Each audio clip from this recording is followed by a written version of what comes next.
Good morning বন্ধুরা, কেমন আছো সবাই? আশা করছি ভালো আছো। তিথি ডিম লাভ চ্যানেলে তোমাদের সবাইকে অনেক অনেক স্বাগত। তোমাদের আশীর্বাদ ভালোবাসে আমিও ভালো আছি। তো আবারও চলে এলাম তোমাদের সামনে ছোট্ট একটা ব্লগ নিয়ে। আশা করছি আমার এই ছোট্ট ব্লগটা তোমাদের সকলে ভালো লাগবে। তো পুরো ব্লগটা দেখার অনুরোধ রইল।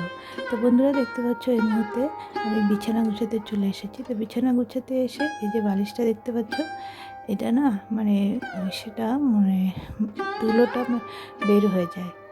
উপরের কভারটা, তুলোর উপরে যে কভারটা থাকে সেটা না ফেটে গেছে। তো অনেক কদিন থেকে ভাবছি এরকম একটা যদি খোল পাওয়া যায় তাহলে সেটা ঢুকিয়ে সেলাই করে দেবো। তো পাওয়া যাচ্ছিল না। তো পাওয়া যাচ্ছিল না বলতে কি মানে কিনে আনতে হতো, তো কিনে আনা আর হয়নি। তো এটা আমার ভাই বাড়ি থেকে একদিন এনেছিল কোনো কারণে, তো এনে রেখে গেছে। তো আমি ভাবলাম বাড়িতে আছে কয়েকটা এরকম, তো আমি ভাবলাম এটাই তাহলে আমার এই বালিশে লাগিয়ে দিই। লাগিয়ে একবারে সেলাই করে দেবো, তাহলে তুলো বেরোবে না। আর তুলো বেরোলে বিছানা খুব তাড়াতাড়ি না নোংরা হয়ে যেত। তো যাই হোক, সেটাই আমি সেলাই করে লাগাচ্ছি।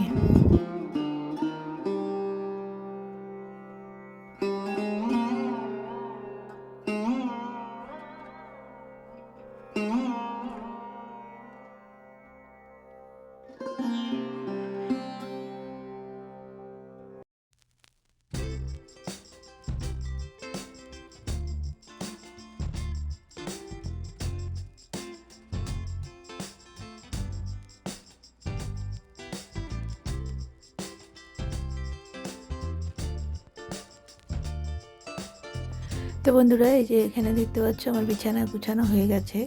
আর আজকে না সকালে মানে কিছু জামা কাপড় ছিল, সেগুলো আমি সকালেই ধুয়ে দিয়েছি। ওই যে টাইম কলের জলে ধুয়ে দিয়েছি, কারণ কি বলতো পরে খুব অসুবিধা হয়, জলের অসুবিধা। আর এই যে ডিমের ঝোল রান্না করেছি। আর এখানে আমি একটু দুধ নিয়েছি, ভাত খাবো না আজকে সকালে। তো ছেলেকে ভাত দিয়েছি। আর ছেলের খুব অম্বল হচ্ছে, তো তো ছেলেকে দুধ দিব না। তা আমি মানে দুধটা আছে যেহেতু নষ্ট হয়ে বেকার, তো আমি হলাম আমি খেয়ে নিই, কারণ ছেলেকে দিব না। তো এই যে দুধ দিয়ে মুড়ি দিয়ে খেয়ে নেব। খেয়ে নিয়ে যে আমি স্নান করে চলে এসেছি পুজোটা দিতে। পুজো দিব, পুজো দিয়ে আজকে একটু মানে পুজোটা দিয়ে আমি দুপুরে খাওয়া দাওয়া করে একটু মার ওখানে যাবো মাকে দেখতে।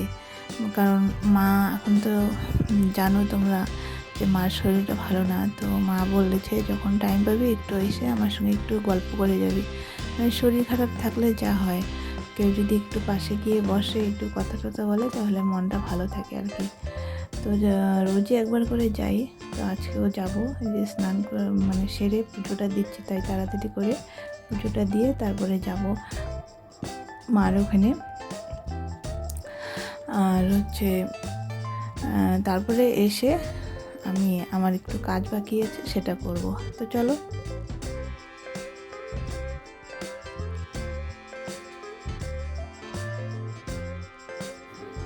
তো এই যে এখানে দেখতে পাচ্ছ আমার বাসন ধুয়ে নিয়ে চলে এসেছি। আমি ঠাকুরের বাসন ধুয়ে নিয়ে এসে এই যে মানে ঠাকুরের আসনটা ভিজা কাপড় দিয়ে ডেলি যেরকম মুছি সেরকমই মুছে নিচ্ছি। মুছে নিয়ে তারপরে আমি মানে পুজোটা দিব আর কি।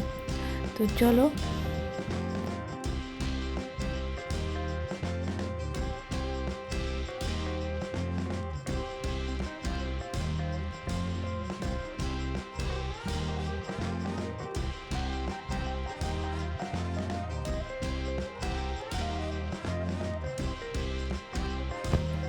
তো এই যে বন্ধুরা, আমি মার বাড়ি থেকে চলে এসেছি। চলে এসে মানে একটু মার সঙ্গে গল্প টল্প করে আস্তে আস্তে প্রায় 6:30 বেজে গেলো। তো আমি এসে সন্ধ্যা দিয়ে ছেলেকে নিয়ে বই পড়তে বসিয়েছি। ছেলের হোমওয়ার্ক অনেক দিয়েছে, তো ছেলের হোমওয়ার্কগুলো করিয়ে তারপরে আমি চলে এসেছি রান্নাঘরে। এখন বাজে 10:30।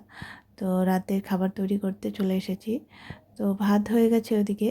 আর এখানে আমি ডাল সেদ্ধ বসিয়ে দিলাম। ডালের মধ্যে পেঁয়াজ কাঁচা লঙ্কা দিয়ে দিয়েছি কেটে, আর হচ্ছে আলু সেদ্ধ দিলাম। তো রাত্রে করব আজকে ডাল, আলু সেদ্ধ আর হচ্ছে ডিমের ভুজিয়া। তো চলো রান্নাটা করি।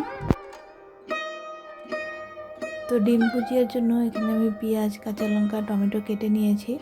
তো কড়াইতে তেল দিয়ে এই যে পেঁয়াজ আর হচ্ছে টমেটো কাঁচা লঙ্কাটা ভেজে নেব। হালকা একটু ভেজে নিয়ে তারপরে ডিম দিয়ে দেব।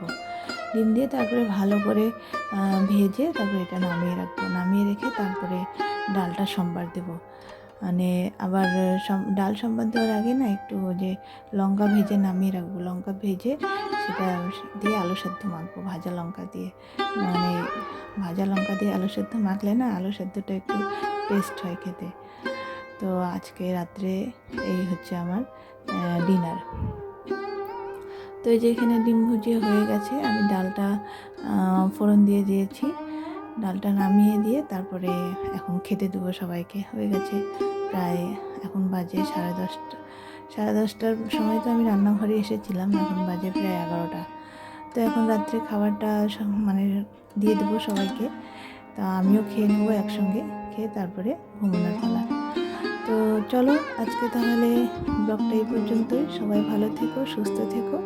দেখা হচ্ছে আবারও নতুন একটা ব্লগ নিয়ে। টাটা।